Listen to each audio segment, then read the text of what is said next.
What's up, guys, and welcome back to Having Juice with OJ with your host Oliver, and we are here with my co-host. Big Jeremy. What's up, Jeremy? And obviously, last episode, if you watched, we have my new drink, the Juice with OJ, and today we are going to try it out. We're going to sit here, taste test it up. I've been drinking on this for like the past 5 minutes. It tastes great. It doesn't even taste like alcohol. I would say it has like the consistency of like a high C like type of drink. You know, like can't really taste the alcohol, so it might be too dangerous for some of you. But we're gonna be sipping on it the entire episode, so you'll see how it goes. For my Spanish people that have drank the Tampico juice, it's basically like that, but like with way less sugar. So it's actually really good. Here we go. You heard it here first. And we're gonna start off today talking about the All-Star game that just happened. And honestly, how bad it is in my eyes. Like, I truly do not think I don't think it showcases the abilities of our players in the NBA when we say that like it's the best league in the world, and then all of a sudden like they go out there and when you put all the best players on the same court, it's just like nothing's happening. It's so bad to watch. Yeah, I was just thinking to myself how, aside from the fact that the media and everybody on the media was ripping this game apart and ripping all of the plays and, LeBron faking a block on Tatum just to jump out of the way. And, I think to myself, what if this were to go on in the EuroLeague or overseas? Like, I think a lot of these players overseas play so hard and they care about the game so much that if they were chosen for an all-star event like that, they wouldn't go out and, perform lackadaisical and perform like, the game really doesn't matter, because that's what they showed this past weekend. This game really doesn't matter.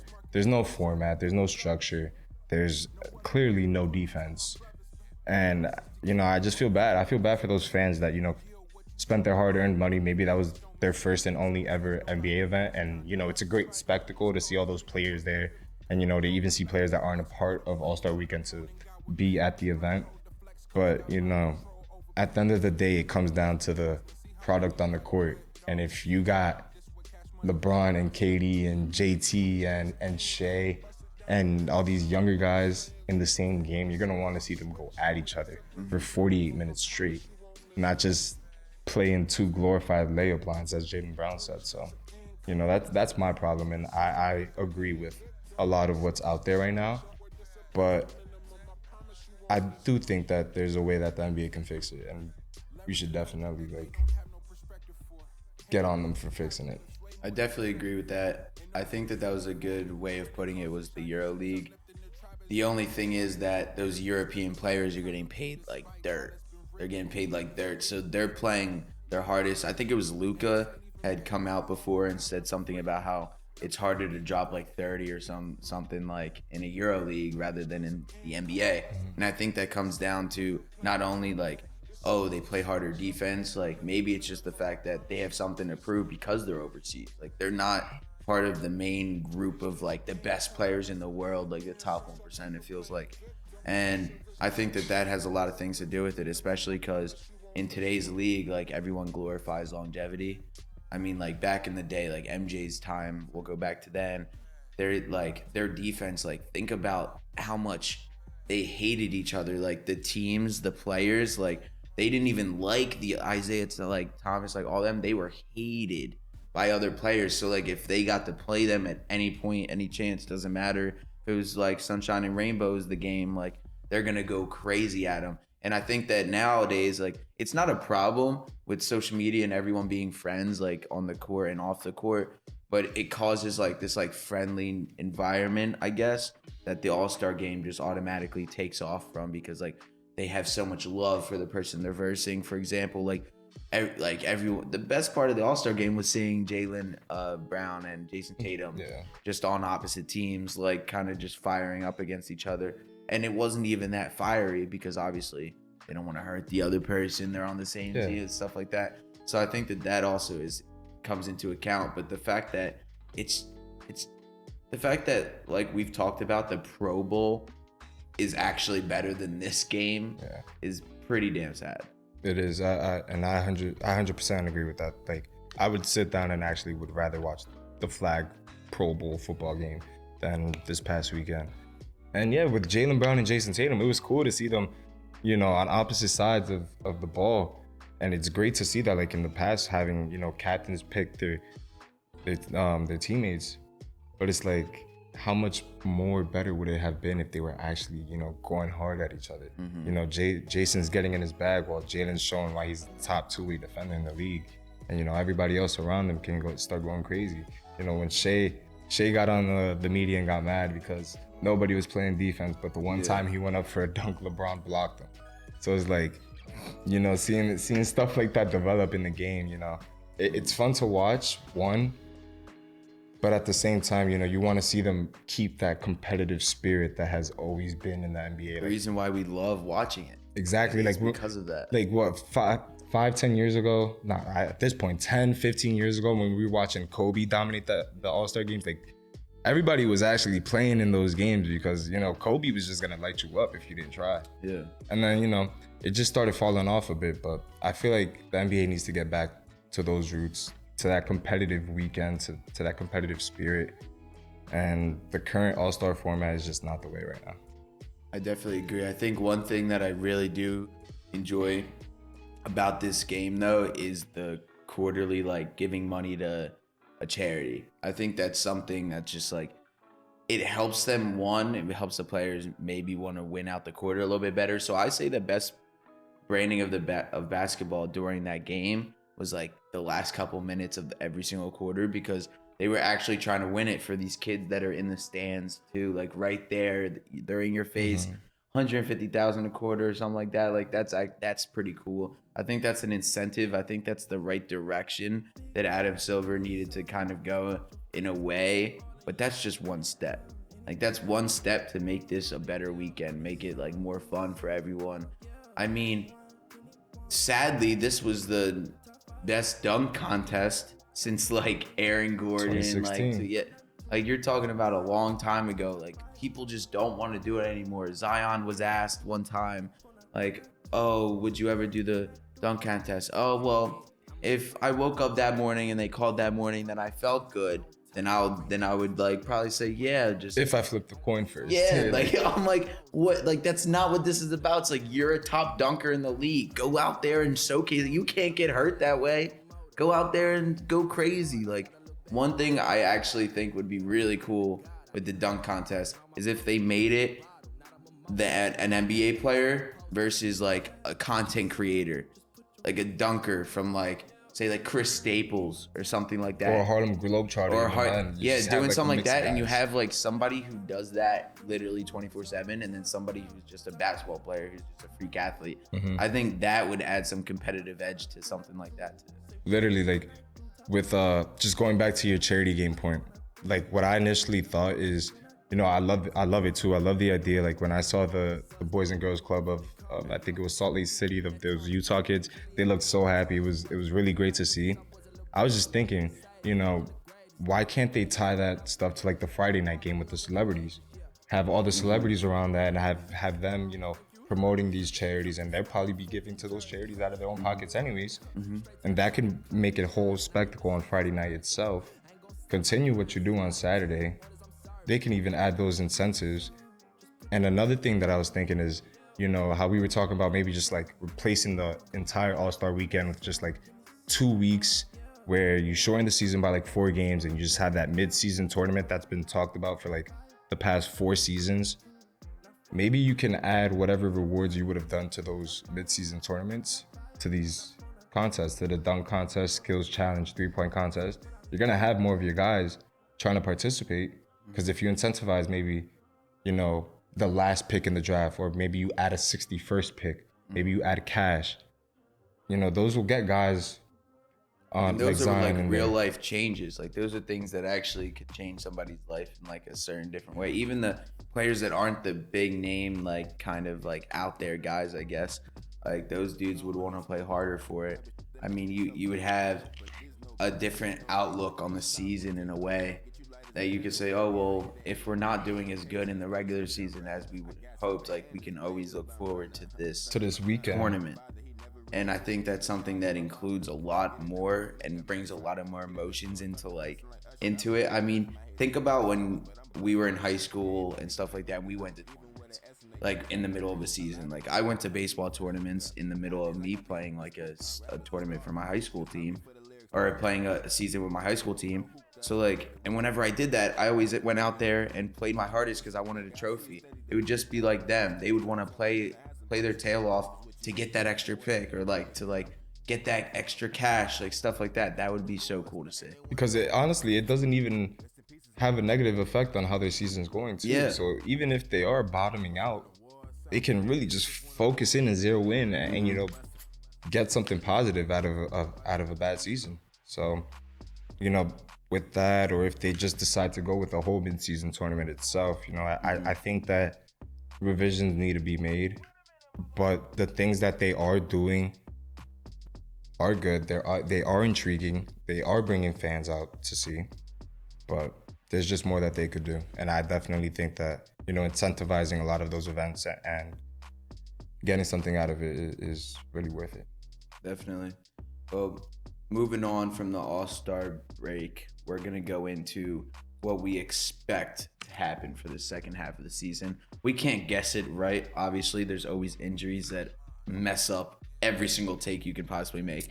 But we're going to dive deep into it, and the first thing we have to do is go talking about the title favorites. The title favorites right now are the Boston Celtics. They right now are looking above any other team that's in second, third right now. I mean, to me, they have the best duo in the league. What do you think about that statement? I mean, at this point, we don't have Katie and Kyrie anymore. So, They weren't even doing anything. hey man, they were playing some great basketball They until were, but not until they got together. traded. Yeah, LeBron and AD, that's non-existent for me. I'd honestly have to agree. At this point, I think they've taken over. Steph and Clay still exist, but Steph's been 10th hurt. seed. Steph's been hurt for a big portion of the season. He's missed time in I want to say December. He missed a lot of December, and he's been out for a while now with another injury. So that's given reason to why they've fallen a lot. But Steph and Clay are definitely still up there, especially when it comes postseason time. They're the top dogs. But Jason and Jalen are just continuing to grow and elevate their game day in and day out, and they're just getting better and better. The pieces around them are performing better. You're getting better games from Malcolm Brogdon and Derek White. You know, Grant Williams is still doing his thing. Time Lord is still there doing his thing. So even with Joe Mazzulla, like he's actually stepped in and done a good job. And I think They gave him the head yep, coaching spot. they gave him the spot, the extension. So he's there to stay for now. You know, these guys, they're young and they're hungry. They had that experience. They had that loss in the finals last year. With everything else that's going on with the other teams in the East too, like the way that these two are playing, they got a really good shot. And to call them the best duo in the league right now, I think it's appropriate. It's very appropriate, and it's earned. I just think that when it comes down to having your two best players be a two-way wing, that's something that actually doesn't happen that much. That's something that's very different. Usually it's like a point guard type of guy, and then maybe a small forward, power forward, or like a point guard and then a center, or like a small forward and then a center. It's actually interesting to see how this has worked out. I mean, you ask anyone a year or two ago, like I would say a year and a half ago maybe, everyone was talking mad smack on them. It was like, oh, I don't know, they're looking rough. Like, I don't know if they can do this together. But I don't think anybody put it together about how young they were and about how young they are, about how you have to go through trials and tribulations in order to get to that success. If you don't see failure, you're not going to see success. And I think that's something that a lot of people were blinded to just because of how great they already were. So they just expected them to automatically be so great when they still have 3 years left until their prime. 3 years left, and they've been to the Eastern Conference Finals 4 out of the past 5 years. The only year that they didn't was with that guy Kyrie. So I think we got to give them their flowers. I mean, you also got to look at Marcus Smart's energy. He's been going in and out of injuries too. but his amplification on that offense is huge. And like you brought up, Malcolm Brogdon and Derek White, those are two players that have started to, especially around this time, step up, which is a huge factor for them when it comes to playoff time. Because you just want to get them meshed in well. You want to have them running that second unit very well. You want to have Peyton Pritchard all of a sudden blow up for a game or two in a series. Those are things that it all has to boil down to. Well, with real quick with the Peyton Pritchard thing, I'm pretty sure I saw something come out like, you know, he was kind of upset. You know, he wants to play a little bit more. He wants more responsibility. And hey, if I'm Boston, I kind of got to listen to the kid. The kid is a hooper. He might as well. He's a hooper. He plays his heart out. And yeah, from Oregon, go Ducks. But he's tough to watch. He's really tough to watch. I like watching his game. And with the other point, like not even a year and a half ago, like a year ago right now, like coming out of the All-Star break, I don't think the Celtics were, that's right before they started turning it up and finishing the season as like the best team. Yeah. But the second half of last season was absolutely and they started the season very poorly. So it's like they made that turnaround. They were getting that experience. And with their trials and tribulations, when they went to the NBA Finals, they beat the Nets. The front runners for the playoffs, the number one seed. They beat the Bucks. Yeah, and then the Miami Heat were then they beat the Heat. Yeah, and so then the defending champs, number one seed, and the title favorites. All that, and then those were also the three teams in the three previous seasons to knock the Celtics out as well. Mm-hmm. So they got their get back on each one of those teams, and then they went to the NBA Finals. Yeah. So it's like they're just getting better and better. And you know, this year, with everything that's going on right now, with reports that are coming out now, with the way teams are looking right now, you know, Boston's looking like they're getting ready to run away with the East. When, you know, coming into the season, we thought it was going to be like a wide open fight. You know, right now, I think like the biggest contenders to them could be the Cavs. Like, which is pretty crazy. Because I think right now it goes by odds. They have the Celtics and the Bucks, I think both sitting at plus 185, I believe I saw it was yesterday, for Eastern Conference division winner.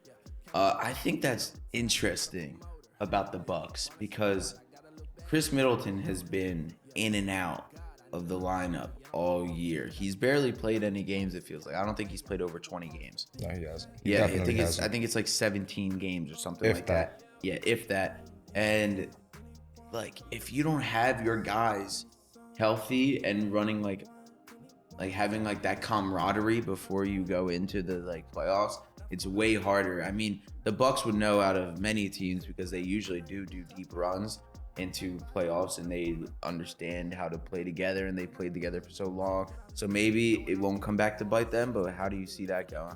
I just think right now with Milwaukee, it's straight health. They need to get healthy. Like with Chris, he's been in and out, mainly out.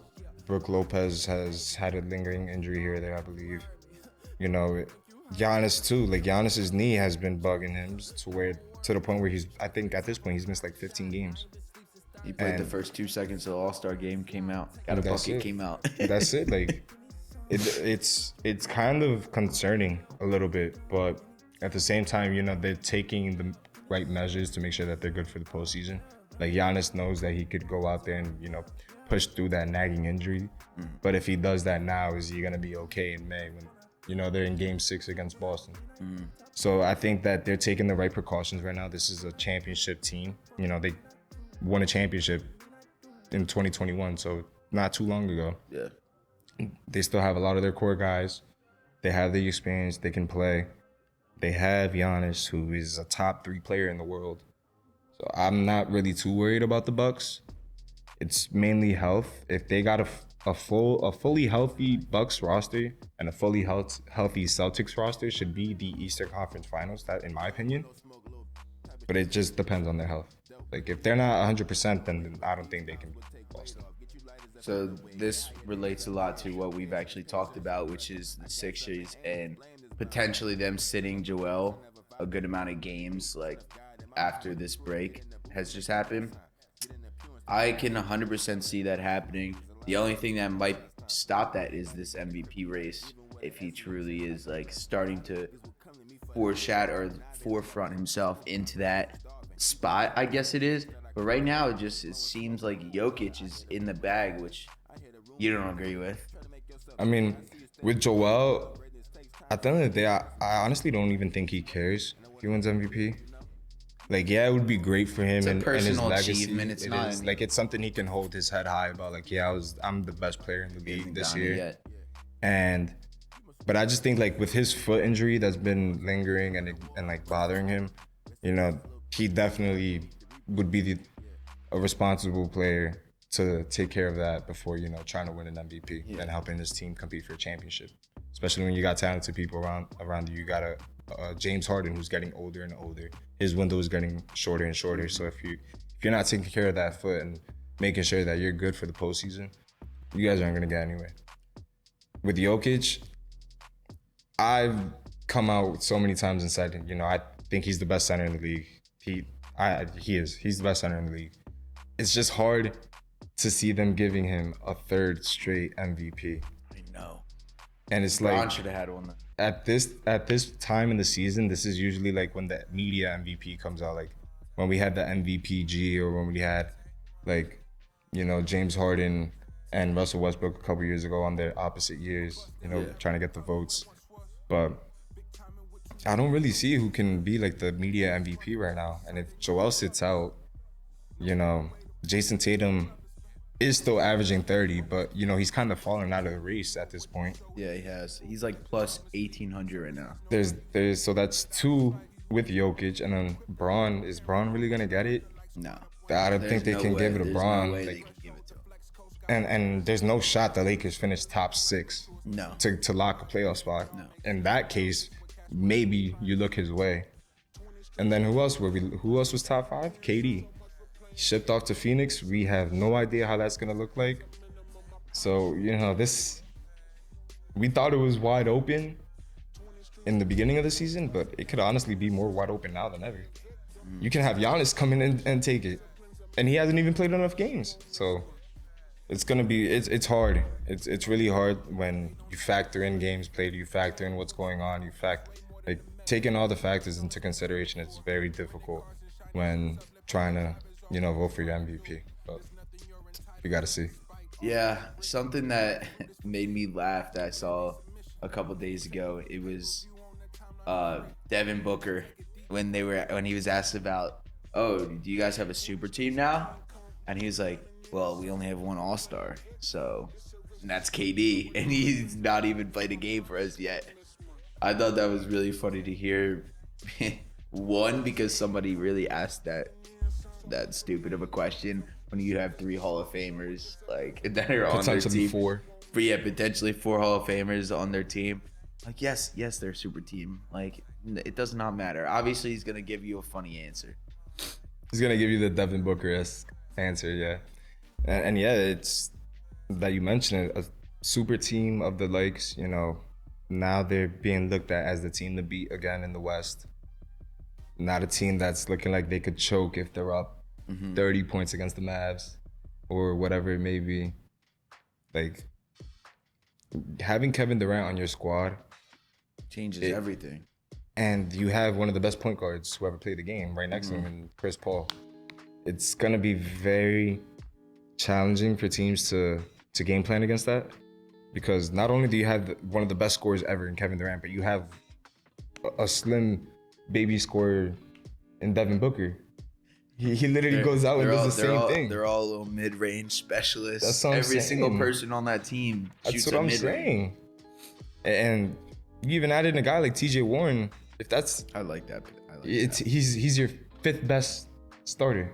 That's pretty good. If he's your worst starter, that's pretty good.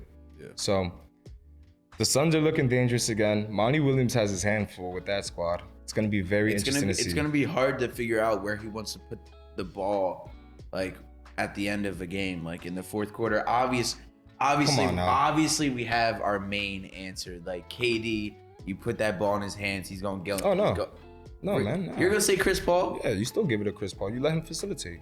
You let him. You gotta let Chris Paul facilitate. The thing is, I know, but you say that, right? And that's how we felt about the Nets too. It's like you give Kyrie the ball, you let him figure it out. But also, like, it's hard to be able to say that with like like 100% believing it because one, egos, two, like believe, like at the end of the day, imagine if Chris Paul, like not even that, just say Kevin Durant, 7-foot shooter, can go over anyone, has the ability to move the ball and handles and all that. Statistically, it makes more sense to have it in his hands. But do you want to always start with it in his hands? Maybe not. I'll give the but ball to Chris Paul, want- knowing that my first look is always going to be to Kevin, and I can get him that open look, especially with my skill set. But then when I got D-Book on the other side and I can get Ayton down low, why wouldn't you want it in CP3's hands? He can make that split-second decision, and 9 times out of 10, it's going to be the right one. And now you're taking a lot of that, not offensive pressure, but a lot of that scoring pressure off of CP3, where he doesn't have to be the one to hit a come down the court and hit a midi shot. Yeah, he doesn't have to mid-range fader. He doesn't have to do that BS anymore. He can literally just dish it out. Which average 3.2 points per game and 15 assists. It really, those 15 can go up to 21 now that you got KD. So it's like in crunch time, you want the ball in CP3's hands. That there's just no doubt in my mind. I would say in the fourth, you want the ball. Like I would say when you get below like 7-6 minutes in the fourth, you want it in his hand. If you want buckets at the end, clutch time, I would still have to disagree. The only reason why I think that is because what have the Suns proven? What have they proven? Truly, as much as Chris Paul's a Hall of Famer and he's done so well in his career and he's a prestigious player, always will be. I love Chris Paul. But at the end of the day, in playoff time, crunch time, clutch time, who's won those MVPs in the finals? Who's clutched up games more in the finals, in the playoffs? Who's also played with, the best team on paper. Yeah, I know, but and he was better, and he was the best player on the best team on paper. He was, and then that team still ended up winning a championship after he left. So yeah, well, KD's not Bron. Not every team just ends up tanking. But my thing is, if you want the ball to be in KD's hands constantly at the end of the game, what's that gonna do for D-Book? How are you gonna get D-Book involved? He's non-existent. He is gonna be non-existent. You can't have that out of your young star, because KD's the best player on the team, but this is D-Book's team. It was Steph's team. It's still Steph's team. I know, and it was when KD was there, but he didn't win the MVPs. That's fine. Sometimes you need to have that cold-blooded killer on your side, but it's still his team. The snake. It's still his team. But that's what I'm saying. Like, if you don't have D-Book involved at the end of the games, hitting shots, that's not good for the offense. That's not good for Monty Williams, who obviously wants to do a lot of things with Devin Booker. He's getting better each and every year. And yeah, that's just like, to me, it just doesn't make sense to have the ball in Kevin Durant's hands when you have Devin Booker on the court as well, when you have DeAndre Ayton on the court as well, when Chris Paul is your point guard. Yeah. That's just, to me, it just doesn't make sense. I feel like you can have a lot of more options. I definitely think it's going to be interesting to see how the coaching affects what happens, because with the Nets, they had no coaching. So I think that's also a big factor, just in terms of like playing and having a team camaraderie, team chemistry. I think it's big when it comes to game planning, and I think I'm excited to see how they game plan. And we're going to take a short break here at USALA Media, and we'll be right back.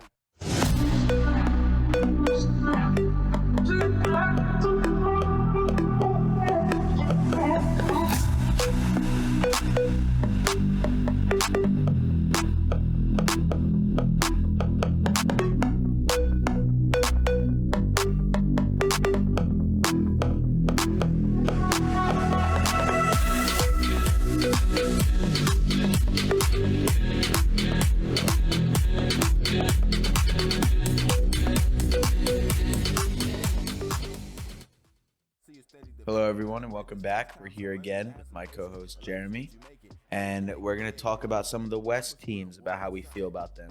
And we're going to start off with them Clippers. I'm pretty sure on one of the podcasts, you had talked about them pretty heavily. Yeah, that I think it was like the first episode. I talked about how the Clippers were right around like the sixth seed at the halfway point of the season, but they just had a lot of things going for them, and we're seeing that come to fruition a bit now after the trade deadline and everything that's transpired. They now have Russell Westbrook on their team, which I absolutely love. He brings that energy to that team that That killer. that he really does. He brings that intensity to that team that sometimes just looks stuck in the mud. Like sometimes I watch Clippers games and it seems like they can't make a shot for like 4 or 5 minutes. And I'm not saying that Russ is going to change anything when it comes But to he'll that. try to shoot. But he'll definitely get that intensity up. And playing with a guy like that, sometimes, it elevates your game. When we saw Paul George, when he was back in Oklahoma City playing with Russell Westbrook, he elevated his game to MVP-esque numbers. He can probably get back to that again. Now he's playing with Kawhi, who he already feels comfortable with, has been playing with for the past 2 years, and now he's getting his guy Russ, who he initially re-signed in OKC to stay and play with. So between those three guys, and now you got Zoo. You still got Zoo. They traded for Mason Plumlee, who's gonna be their backup five. Take some serviceable minutes, let Zoo rest. Yeah. But I believe they lost Luke Kennard. I don't think they have Luke Kennard anymore. Really? I feel like. Or that might have been the Suns that lost Landry Shamet. It's one of the two teams, but that is kind of a key loss if they did lose him. They still have Trey Mann, who I love. Reggie Jackson is now going to be in that backup running that second unit. But yeah, the Clippers are killing it right now, and they got to stay healthy. Kawhi's got to get back to doing his thing. He's actually got to be available. Yeah. And we just got to see from there.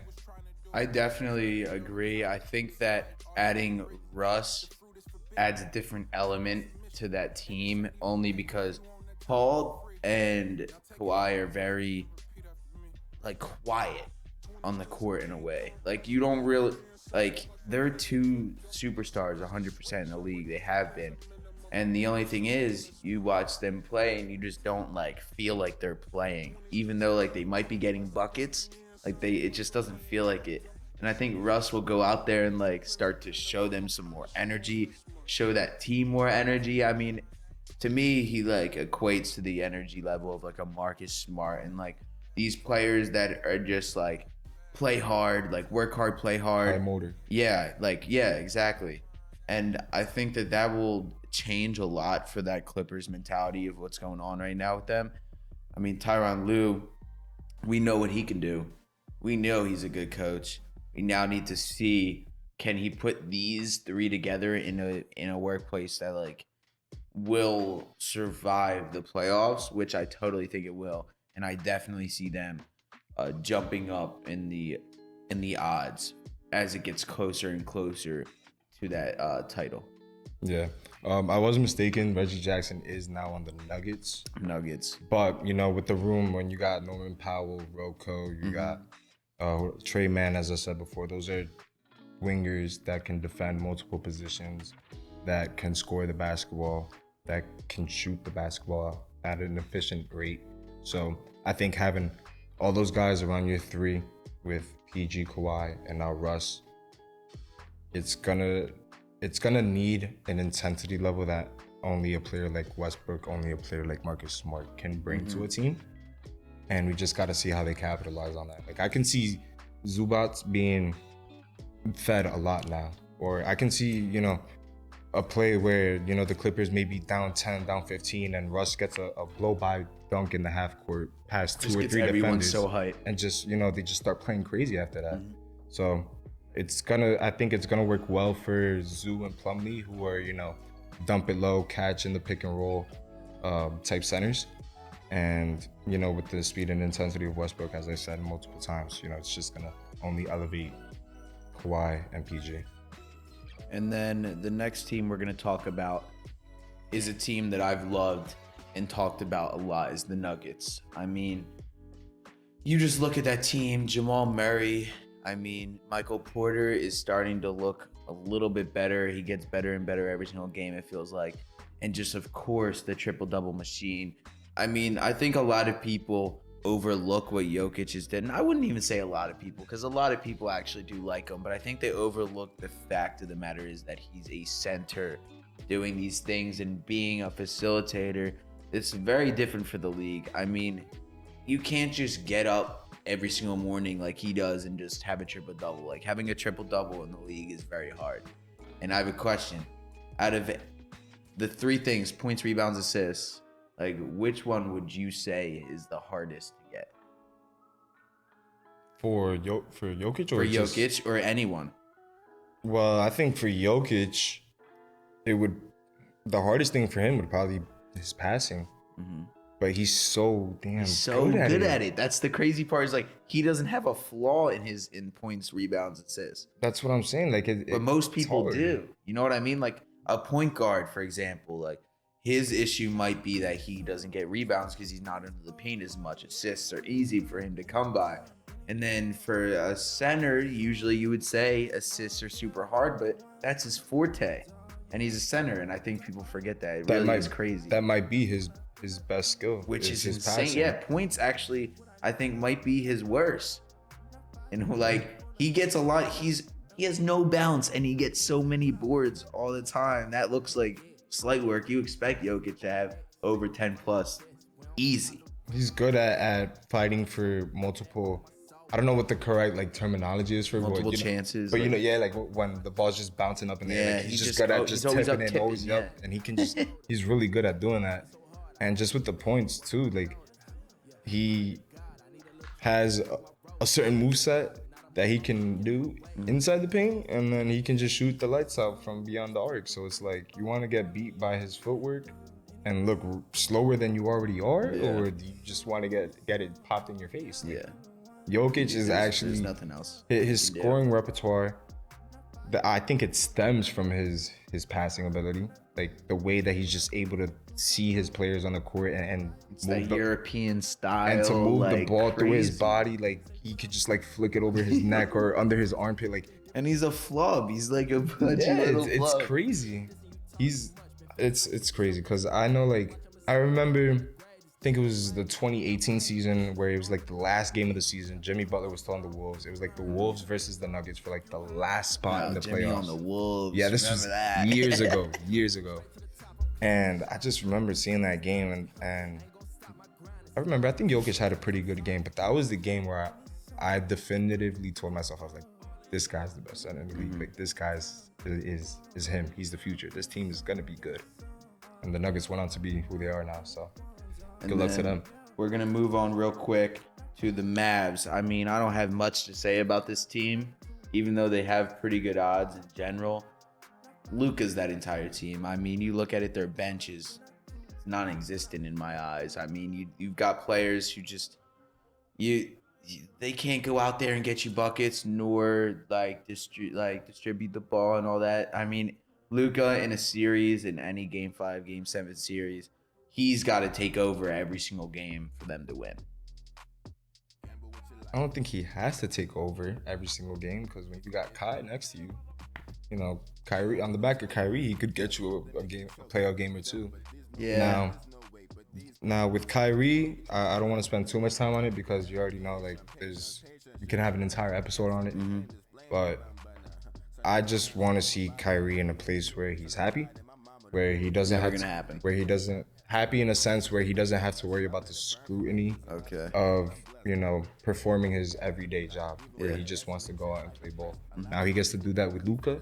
He gets to do that in Dallas, where, in my mind, I think that's a fun place to play when you got an owner like Mark Cuban who makes, you know, the place enjoyable. The pieces around them aren't great. But, you know, you got Christian Wood, Tim Hardaway, Jalen Hardy, Dwight Powell, Maxi Kleber.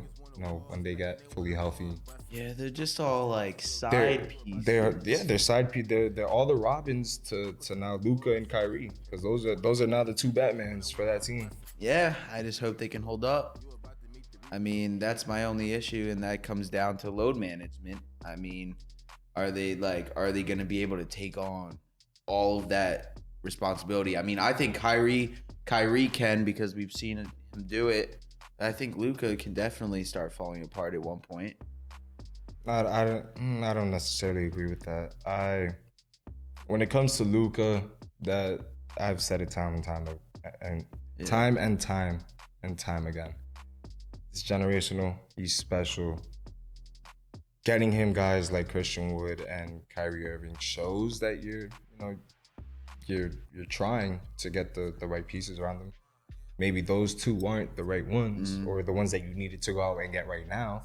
Like, in my opinion, I always thought that, Dallas should have been in the running for a guy like Miles Turner, who I think would be perfect next to Luka Doncic. But yeah, Luka is generational. He's that young LeBron that, you be hearing the comparisons like Luka to young LeBron. Yeah. Not necessarily in their physicality and the obviously. way they play ball. I would hope obviously. not. But the way that they're just special when you see them with the basketball, and the way that they're able to go out there and win games with guys that, wouldn't have much of a career if they didn't play with him. So yeah, it's gonna be. They did lose Dinwiddie. They did lose Dorian Finney-Smith, who, in my opinion, was the best defender. But that defense is gonna be the only thing that is. You have to see what can happen. Is with my that concern defense. for that team. Definitely longevity for that team too. I say longevity all the time because LeBron's better than MJ. That's why I say longevity. But to wrap this up, we're gonna switch gears into the younger generational talents that we will have, that will be in the league eventually, which is college basketball. March Madness is about to happen, baby. Next week. Everyone clap that. Oh, we love March Madness, baby. And the way we have to start it off talking about is our top 3 front runners for this March Madness. I'm gonna go out and say I really think Houston's taking it all this year. Like, forget a top 3. I think Houston. Really? Houston is primed to make this run this year. Like, they're sick. Houston is sick this year. I mean, they have a top 10 offense and a top 10 defense. Those are 2 things you can never forget about. The only thing is, it's madness. It's madness. It's March, we see everything happen. It's We've March. seen crazier. We've seen that Duke team with Zion, RJ, and Cam just absolutely get wiped. Like, this is too. That's my only issue is with these favorites, man. These favorites, they never can get it done. So I'm gonna have to throw it around to Kansas. I like Kansas. I think Kansas has a good team. Kansas on the back-to-back? Yeah. I like Kansas. I mean, I like that. I like their energy. I like that conference. I also really enjoy watching Purdue. So I really do. I'm a big fan right now of Kansas and Purdue. Those would be my 2. And then, like we've talked about, Bama would have been my 3. But the only reason why they aren't is obviously because of what's unfolding. I mean, Darius Miles, yeah, and then Brandon Miller getting caught up into all of this. I mean, as soon as his name's getting name dropped, he drops 41 on somebody's head. Like, that was the craziest part. But those are I guess I'll add Bam at my 3 just because I want to have controversy on this episode. I did like Alabama. It sucks that all that is going on with them. They were playing. It's actually crazy how Alabama was actually like relevant in basketball. Yeah, which is just not ever a thing. And even when they had Colin Sexton, like they were pretty okay, but I wouldn't say they were title contenders or even title favorites like they are now or like they were. But outside of those 2 teams, I see a team like Creighton, sneaky. Creighton is really sneaky. I watch a lot of them. UCLA.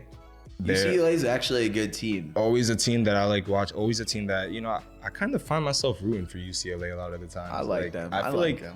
They're kind of like a blue blood in college basketball, but I find myself seeing them as like underdogs a lot of the time, where people aren't really picking them to win, but they always got something up their sleeve, and they don't got Johnny Buckets anymore, but we got to see who's gonna step up into that role, because they always got somebody that'll come in and light it up for them. UCLA, Creighton, and Houston. I think those are my. We're gonna lock it in there, boys. Those are my 3. And we're gonna wrap up this episode We had a lot of good conversations about what's to come with this NBA, and obviously we'll clip some of those things and see what happens later on in the season. And obviously our top 3 picks at the end are always good for college basketball. So we're gonna wrap it up. Please like, subscribe, comment below. Let us know your top 3 teams for college March Madness, because we love that madness. And we'll be back next week.